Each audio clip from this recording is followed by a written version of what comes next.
ಪಕ್ಕದ ಮನೆಯಿಂದ ಹಣ ಮತ್ತು ಚಿನ್ನ ಕದ್ದು ಆ ಹಣದಿಂದ ಸಾಲ ತೀರಿಸಿದ ಬಳಿಕ ಮನನೊಂದು ಆತ್ಮಹತ್ಯೆಗೆ ಯತ್ನಿಸಿದ ಕಳ್ಳನೊಬ್ಬ ಇದೀಗ ಪೊಲೀಸರ ಅತಿಥಿಯಾಗಿದ್ದಾನೆ.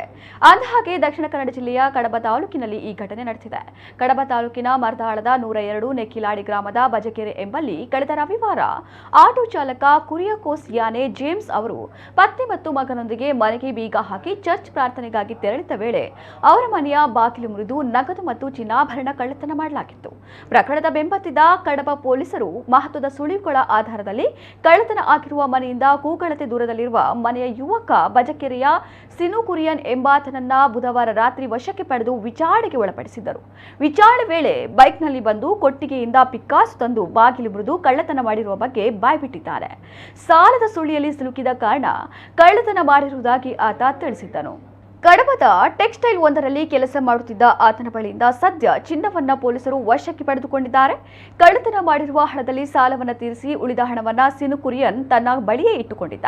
ಇದೀಗ ಪೊಲೀಸರು ಈತನನ್ನ ಬಂಧಿಸಿ ನ್ಯಾಯಾಲಯಕ್ಕೆ ಹಾಜರುಪಡಿಸಿದ್ದು 14 ದಿನಗಳ ನ್ಯಾಯಾಂಗ ಬಂಧನ ವಿಧಿಸಲಾಗಿದೆ. ಕಳ್ಳತನ ಮಾಡಿದ ಬಳಿಕ ಪೊಲೀಸರಿಗೆ ಸಿಕ್ಕಿ ಬೀಳುವ ಹಿನ್ನೆಲೆಯಲ್ಲಿ ಸಿನು ಕುರಿಯನ್ ಮಾನಸಿಕವಾಗಿ ಕುಗ್ಗಿ ಹೋಗಿದ್ದ. ಆತ ರೈಲು ಹಳಿಯತ್ತ ತೆರಳಿ ಆತ್ಮಹತ್ಯೆ ಮಾಡಿಕೊಳ್ಳುವ ಹಂತಕ್ಕೆ ಹೋಗಿದ್ದ ಎಂದು ಸ್ಥಳೀಯರು ಸಂಶಯ ವ್ಯಕ್ತಪಡಿಸಿದ್ದಾರೆ. ಆದರೆ ಈ ವಿಚಾರವನ್ನ ಪೊಲೀಸರು ಇದನ್ನ ಖಚಿತಪಡಿಸಿಲ್ಲ. ಒಂದು ವೇಳೆ ಆತ್ಮಹತ್ಯೆ ಮಾಡಿಕೊಳ್ಳುತ್ತಿದ್ದರೆ ಈ ಕಳ್ಳತನ ಪ್ರಕರಣ ಬೆಳಕಿಗೆ ಬರುತ್ತಿರಲಿಲ್ಲ ಎಂಬ ಮಾತು ಸಾರ್ವಜನಿಕರಿಂದ ಕೇಳಿ ಬರುತ್ತಿದೆ.